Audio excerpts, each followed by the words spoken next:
ఈరోజు నువ్వు కృంగిపోతుండొచ్చు, కుమిలిపోతుండొచ్చు, ఏడ్చుకుంటుండొచ్చు. చిన్న బతుకు, విలువ లేని బతుకు, నాది ఒక బతికైనా సస్తే పోయిద్దని చావు గురించి యోచించుకోవచ్చు. నువ్వు ఏ విధంగా దిగజారిపోయావో, నీరుగారిపోయావో, కృంగిపోయావో భయపడకు బిడ్డ.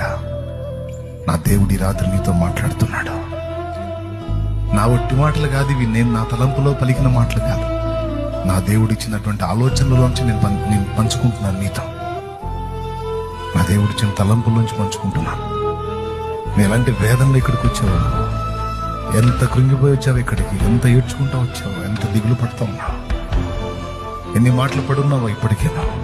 కానీ సరైన పని చేసావు, సరైన నిర్ణయం తీసుకున్నావు. మోషే దేవుని దగ్గరకు వచ్చావును, యోసేపు దేవుని దగ్గరకు వచ్చావును, యాకోబు దేవుని దగ్గరకు వచ్చావును, సరైనోడి దగ్గరికి వచ్చావును.